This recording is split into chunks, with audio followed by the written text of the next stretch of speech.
tekki mbir bi daal moo tax ñu bëri ñu ngi laaj. xam nga nag baatu alku baatu arab la. ñenn ñi dañ koy tekkee réer ñeneen ñi tekkee ko torox mooy ñi nga xam dañ koy chargé ñoom réer lañ koy tekki olof torox lañ koy tekkee ñi nga xam ne dañ koy défendre dañ koy tekkee réer juge bi nag mooy tranché sinon ñu dem wuti expert en arabe rek mu ñëw traduire ñu baat bi. waaw moom bu ma waxal waxi ñooñu man waxal ma waxi justice bi. mais mu mel ne nag ñi wax ne torox la Moustapha Diakhaté bëgg a wax ñoom ñoo ëpp. mooy ñi koy chargé rek. mooy ñi koy chargé rek mais justice moom buy atte day xool li gën a baax ci kii atte li gën a féex li gën a dal loolu lay atte. c'est-à-dire que bu waa ji bu ne ko lii laa jublu wax ko lii laa mën a firee baat bi moom loolu lay jàpp. mais bu taxawee nag ne man damaa jublu ne dañoo torox gis nga nag am na loo xam ne moom koo def da ngaa torox mooy ku ne diw bu tëddee sama yaay bëgg naa kooku torox a koy wax xaw ma na ku ko wax am na ñu ko fi wax de diw bu ma ko fekkoon sama kaw yaay bëgg naa kooku da ngaa alku toroxoo sax da ngaa alku torox yow dee nga c'est fini yow amatoo luy dund ndax yaay moo gën a sacré te am na ñu koy gis. Abdou lan nga ñu mën a ku julli ci deru ku julli ci photo nit da ngaa alku ku julli ci photo nit da ngaa alku yow da ngaa torox ku taxaw ne diw yàlla la da ngaa torox ku taxaw ne diw yonante la da ngaa torox doo nit sax yow kenn xamul nuñ la mën a caricaturer loolu nag ku ko def yaa moom sama wax ji voilà non réer la arab mooy jëfandikoo baat boobu dafa am ñu ko bëgg a chargé baat boobu mooy réer Sëriñ Touba dafa bind ci sindi di ne yow suñu borom bu ma bàyyeeg sama bopp kon damay alku Sëriñ Touba nee na bakkan day réeral nit moom baat boobu la ko firé bakkan day réeral nit ñun ñëpp xam nañ ko boo toppee sa bakkan kay da ngay réer ku réer nag mën na gindee ko waat kum neex nag utiliser ko mooy ñi koy chargé pas bi mooy déranger. mais Abdou am nga yaakaar scrutin bi le soir le peuple sénégalais. waaw askanu Sénégal. moo décidé di defal confiance ñii di tandem Diomaye Sonko. waaw parce que par respect. sacralité expression démocratique par respect même booy critiquer cette expression démocratique nga am noo koy critiquer noo koy mën a woddee en même temps respecter l'expression démocratique des Sénégalais. waaw xam nga waa waaw say njëgëñaal d'accord le tandem Diomaye Sonko. waaw d'accord xam nga ñoom voté nañ man moom ñi voté xam nga aw ma leen lu ma leen wax parce que la ma leen wax rek yi ay responsable ngeen lu fi xew yéen la man ki gën a sori ci man mooy sama yaay militant Pastef la te ba muy voté ji maa ko jox paas lan laa ci mën dara kon respecté naa seen i vote waaye dama ne ku nekk ak ni nga koy sentiré non man samay wax bu ma engagé man lay engagé waxi keneen lay engagé parce que nag waa Pastef liñ fi def ku jël aw carte sànni leen ko man ku ma jaaxal la na man ñu voté Pastef dañ maa jaaxal trop nag man dama maa jaaxal man parce que 2021 ba tey jii lu fi yàqu ci réew mi ñoom la xoolal ñu voté leen benn parti rek mënu nekk responsable ñoom la parce que xoolal ñii ñu woo tey justice kenn woote wut kenn taalul puno dañoo ñëw rek wuy si Ousmane Sonko dañ ko doon woote heure bi corniche bi la ko daan fekk dañ ko doon convoqué 9h heure bi corniche la leen daan fekk yéen ñëpp ay témoins ngeen mu ñuy bloqué circulation bi nekk foofu di tambaambaalu du ñëw heure mais tey ñi ñu woo ñëpp dañuy ñëw heure Bougane Gueye Dany heure la ñëw Cheikh Yérim heure ñëpp heure Sonko musul ñëw heure te mus ta ñëw sax bay ñëw heure bi muy mujjee ñëw dañ ko yenu leewu ko lem ko dugal ko ci fourgonnette bi indi ko fii kon ñii jàmbaar lañ de procureur lii la ma sa mel moom lii mooy rôle am ñun yàgg dem audience procureur moom peine da lay chargé peine lourd lay xàcc say mbokk sax dañuy tiit juge bi nag mooy xool lii nii laa koy attee nii la ak nii non man musuma ñàkk yaakaar gis nga juge yi toog nii musuma ñàkk xam nga ñan laa ñàkk yaakaar directeur police ministre de l'intérieur ministre de la justice procureur de la république Sonko nee na moo leen yilif ñooñu aw ma ci moom benn yaakaar jeex na fi bu yàgg Pastef ñoo libre léegi ñi des kenn libre comment ça yow yaa ngi libre nga wax man dañ maa mënulul dara ndax damaa deful dara di maa ngi taxaw di wax ku nekk mi ngi taxaw waaye man defuma dara defuma dara de lu ma bëgg a wax dama koy wax fukki dërëm mënuñu ko jëman waaw continuer si lancé boobu waaw est-ce que yow mën nga ñeme nga taxaw plateau ci direct nga reprendre kaddu yi nga xam ne moom la Moustapha Diakhaté kaddu yi Moustapha Diakhaté bokkuñu maa ngi moom ligne éditoriale man dama am ligne éditoriale comme yenn médias yi ni ñu jëmee jébbalu ci Pastef man noonu laa amee ligne éditoriale am na yenn kaddu yu bëri ñu askan yu bëri ñu koy ñaawlu mu jóge si plateau yi rawatina yéen chroniqueurs yi débat bi doon man li docteur Diallo wax laa ñaawlu débat crypto personnel au lieu que ñu wax ci soxla askan bi préoccupation yi d'habitude débat bi ci xiiroo ngaay xuccoo dóorante xam nga waa Pastef bu ñu bëggoon noppal seen bopp nu ñuy def xam ne dañ leen a dénk réew mi ñu dem liggéey bàyyi seen wax ju bari ji parce que ku wax ñu tontu la mais wax tam ñaari parti la ñoom ñoo war a noppi nag ndax ñoom lañ dénk Macky Sall 12 ans la fi def di liggéey waxul ñoom ñu def 8 mois fatt nit ñi conférence de presse guddeeg bëccëg mbel dañoo am jot parce que dañoo amul lu ñu liggéey dañoo gorewul nag ndax jeunes yi dañ leen a jox liggéey ñoom ñoo waroon a jox ndaw ñi liggéey temps bii ñuy perte nii ci ay kii joxoon ndaw ñi liggéey moo ko gën parce que benn adversaire la crise économique la tudd te gis nga bis bu egsee ci kawam ci lay doo ko xam ne ñii ñëpp duñu ay adversaire am benn régime mënu ko téewaale nañ góorgóorlu liggéey bàyyi mbel gi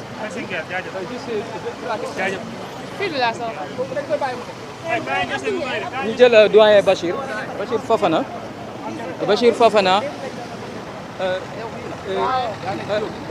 ñu jël doyen Bachir Fofana. aja jëlal. avancé. waaw mu ngi ne si kii.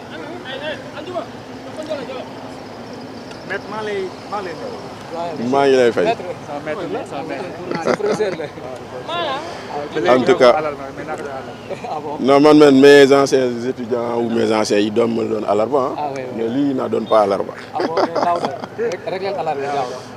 soxna si nee na yaa ngi si champ bi doo dellu ginnaaw tuuti rek.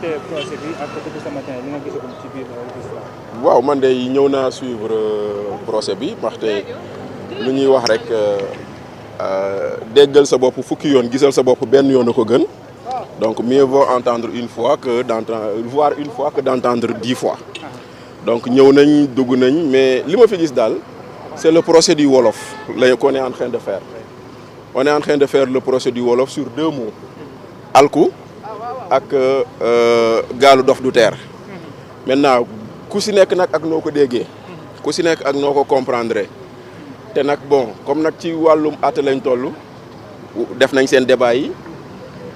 Procureur def na réquisitoire am mooy moom jàpp na ni moom lu ñu war a tëj Moustapha Diakhaté par rapport ak délit bu mu def jàpp na ni war nañ ko tëj at donc 6 mois yoo xam ne 6 mois yu muy tëdd kaso la après ñu alamaan ko 300 000 francs après avocat défense itam jóg nañ pour layal seen candidat xam nga seen client pour demander la relaxe muy maître Amadou Sall mi mujjee tëj waxtaan bi comme muy maître El Hadji Diouf mi nga xam ne il a pris beaucoup de temps ñoom wax nañ juge bi nag nee na le délibéré sera donné en cours d'audience mooy maanaam déglu na ñaari parties wax ba pare dañuy atte yeneen atte yi fii yëg ci kanam balaa ngoon dinañu wax ndax Moustapha Diakhaté lañ koy toppee moo ko def wala defu ko donc lii mooy les faits yu fa am donc mën naa nag comme man nag saraxole laa moo tax ndax dëgg la am du dëgg am na wala amul kii mais daal il faut constater que lu ma gis foofu noonu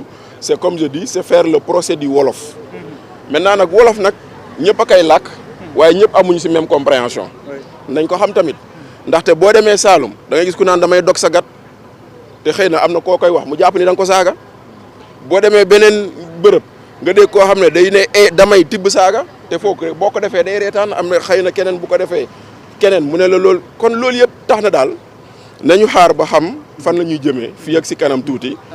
alors yaa ngi koy wax yenn zone Sénégal am nañu ay réalité oui par exemple yenn localité boo fa demee mais moom Moustapha Diakhaté doon na mag doon na kilifa kenn dootu ko présenté. il y a eu un choix le soir du 17 novembre. Oui. Un peuple a choisi. a encore donné confiance au tandem Diomaye Sonko. tey jii en tant que acteur politique yow ngay analyse politique est-ce que gënul woon ci moom mu tenir mu am def analyse boo xam te ne dina tëddee njaaxaanaay dina maandu ci expression démocratique mu respecter ce choix du peuple sénégalais. non ndax gën na wala gënul c'est son choix l'essentiel dafa am leen ay constantes. Sénégal fii kenn mënu fi sàcc élection. Daouda mii mën na ma seede yàgg naa di ko wax. Sénégal ñii di organiser élection yi kenn mënu leen suspecter de parti pris.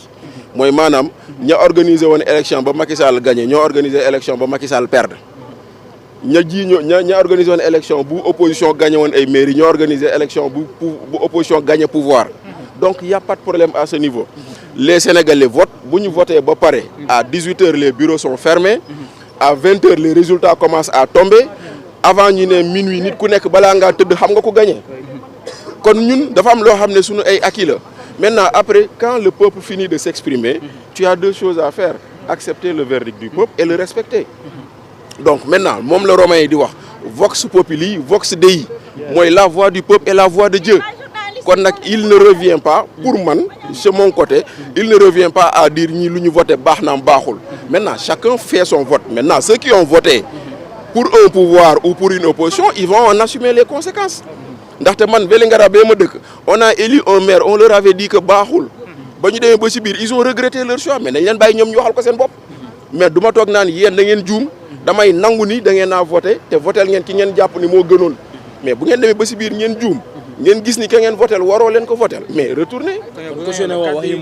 Non man du ma ko wax man personnellement et je l'ai dit à la télé lu Moustapha Diakhaté wax man du ma ko wax mais moom tamit nag il faut le comprendre noonu Moustapha Diakhaté a dit pire dans ce pays là parce que il a dit pire dans ce pays là benn non il a dit pire par propos dans ce pays là à un moment donné n'a-t-il pas dit ici bu fekkente ne dafa am une partie de askan bi dañu leen war a rey pour régler le problème mais attends lan moo gën a garaaw loolu mais non mais je suis désolé c'est pas une question de régime c'est des questions de propos te bu doon question de régime bu fi nekk tamit nañu xam ne nit wax na li Moustapha Diakhaté wax wala wax na lu gën a rëy lu Moustapha Diakhaté wax te dara fekk ko ci tamit kon nag c'est-à-dire que man je veux bien qu'on respecte les gens dans leur opinion mais maintenant bu fekkente ne dañuy jàppee Moustapha Diakhaté lu tax ñu jàppee ko nit wax na lu ko gën a rëy te kenn jàpp ko mais moo fi ne malheureusement dañ ko bañoon démb malheureusement dañ ko bañoon démb dañ ko dénoncé woon démb malheureusement dañ ko bañoon démb dénoncé ko démb xeexoon ko démb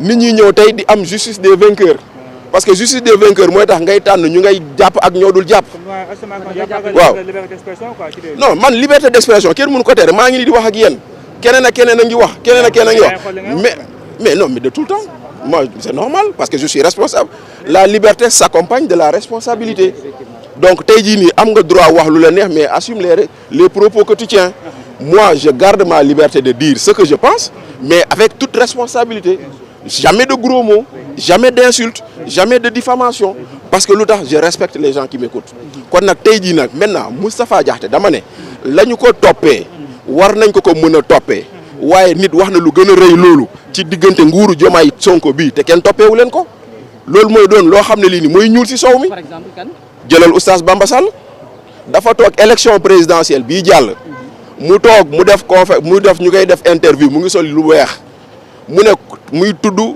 Amadou Ba mais on sait qu'il parlait de Amadou Ba mu ne candidat bii nga xam ne dafa bàyyi sénégalais yi ak seen taaro ak seen lépp seeni cuuraay dem takk Guinéen sénégalaise bu woteel kooku dooméraam nga nañ ma baal ci kàddu gi mais nii la ko waxee mais ngeen jàpp di kooku jarul woon ñu woo ko. Pastef la far Cheikh Thioro Mbacké toogul fi mu ne ku bañ Pastef bañ Ousmane Sonko sa ndey daa liggéeyul ngeen jàpp ni loolu jarul woon ñu woo ko moo tax ma ne la bu fekkente ne dañoo war a jóg ci kàddu yi nga xam ne kàddu yi waxuwul la ci penc mi dañ ko def pour ñëpp. rupture bi ñuy wax ci non si côté bii moom gisuma ko. leneen xëy na gis naa ko mais côté bii moom dans les délits d'opinion gisuma ci rupture. ndaxte délit d'opinion ñu bëri wax délit d'opinion nañ ko bàyyi buñ ko toppee kenn est-ce que quelque part du indi anarchie totale. non c'est-à-dire gis nga. xam nga lan mooy indi anarchie. mooy lii ndaxte tey jii nii quelqu'un a dit ici si vous avez quelque chose entre les jambes am na fi wala amu fi. magistrats yi xam nañ fu ñu dëkk.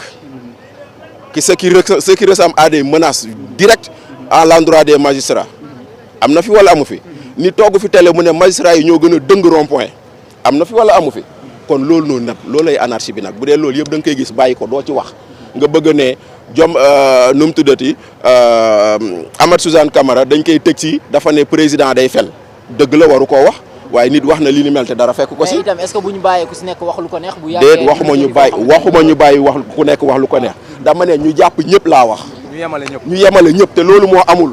man li may wax dafa leer de man je suis contre les propos de Amath Suzanne Camara je suis contre les propos de Bah Diakhaté mais dama ne lu ñu jàppee Bah Diakhaté nit wax na ko kenn jàpp ko lu ñu jàppee Amath Suzanne Camara nit wax na ko kenn jàpp ko.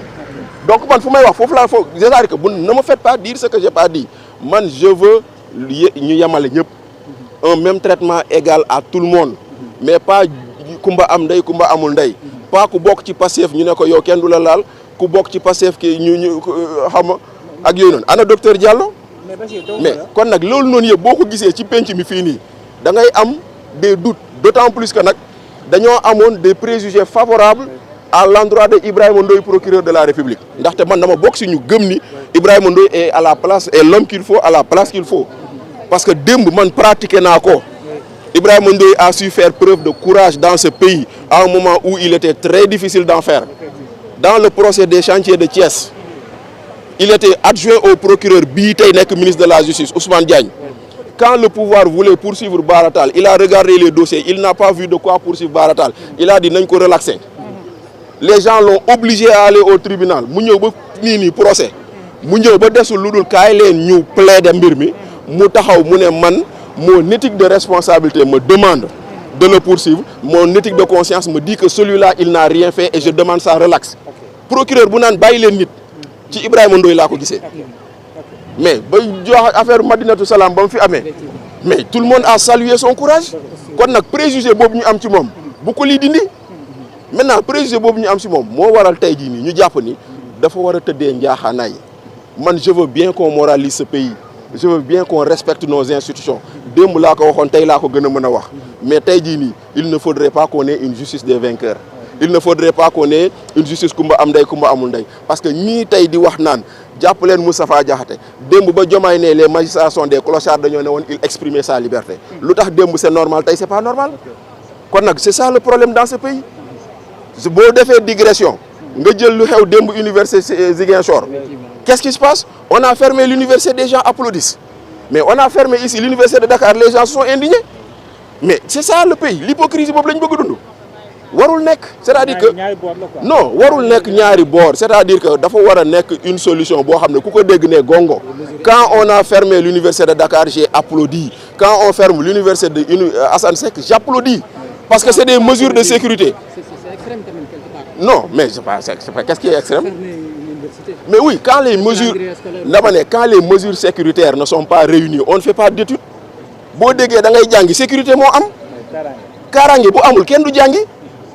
Kon nag tey jii bu fekkee kaaraange bi motul pour que étudiants yi jàng dañuy tëj université bi recteur il a bien fait. Mais maintenant ceux qui applaudissent aujourd'hui, hier quand on a fermé l'université de Dakar, ils avaient dit c'est pas normal, droit à l'éducation. Loolu mooy hypocrisie bu nga xam ne bii moo nekk dans l'espace public.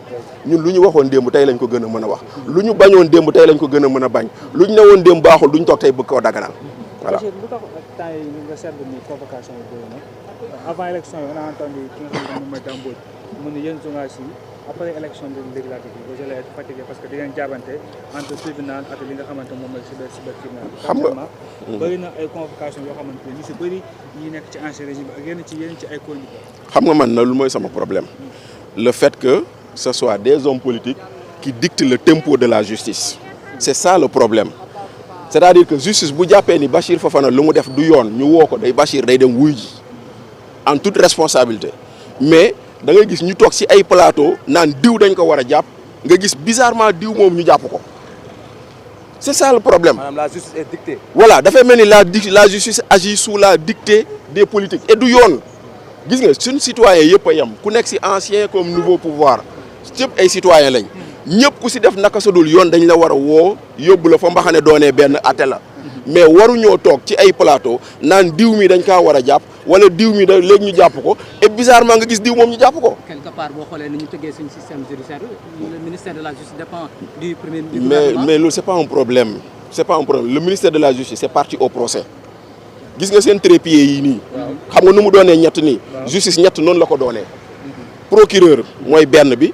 juge d'instruction mooy beneen bi juge du siège mooy beneen bi te ku si nekk tu es indépendant vis-à-vis de l'autre procureur bu neexee mu ne tëj leen Moustapha Diakhaté 100 ans juge bi ne bàyyi naa ko munu ci dara kon nag c'est pas le procureur qui fait la loi c'est pas le procureur qui fait la justice c'est une partie de la justice kon loolu c'est pas un problème que le procureur soit dépendant du président de la République c'est pas là le problème ku mu neex na ko toppalu mais munul tëjlu ku mu neex juge mooy tëjlu kon nag loolu nañ ko respecter kon mais peut-être maintenant tey jii nii c'est dommage de voir qu'on soit là à dire diw dañ ko war a topp nga gis ni bizarrement diw moomu topp nañ ko man maa ngi nii démb nit bind na ci Facebook ne waaw Bachir Fofana da se war a topp ma ne ko gaaw leen maa ngi leen di xaar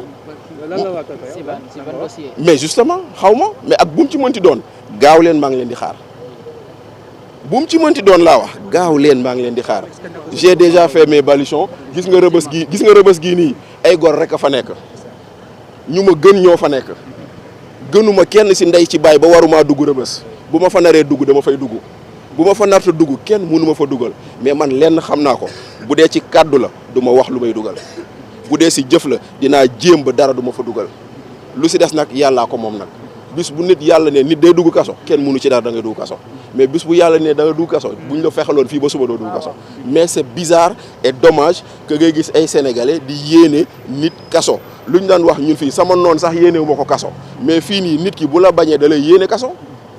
En résumé daal vous attendez à ce que ñu libère Moussa. Non, moi je m'attends à ce qu'il soit relaxé. Vraiment, si on doit faire le procès du Wolof ici, c'est pas ici. Parce que le débat a longtemps tourné sur la sémantique. Au lieu que nous tourner sur du droit, c'était pas des arguments de droit. Est-ce que l'I Wolof là, est-ce que l'I là. Donc ça, ce procès du Wolof là, on ne doit pas le faire au tribunal. Si on veut, on va au tribunal, à l'université, dans les amphithéâtres, on amène les experts en Wolof, nous débattre. Mais fini. Non, Moustapha Diakhaté, moi je m'attends à ce qu'il soit relaxé, au moins, ou à défaut d'avoir une condamnation avec sursis, d'autant plus que wax na lu am solo bu fekkente ne da ngeen may tëj leen ma lu ma wax duma ci dindi dara il ne waaw carrément bu fekkente ne da ngeen may tëj lu ma wax dafa c'est une peine bu kii tëj leen ma lu ma wax duma ci dindi dara je ne regrette rien parce que le procureur voulait qu'il regrette ses propos, il n'a pas regretté ses propos, il a assumé tous ses propos. Merci. après naa jox àll ba dégg nga aja mi ngi noonu grand Bachir Fofana di journaliste dégg ngeen ko li nga xamante ni moom la résumé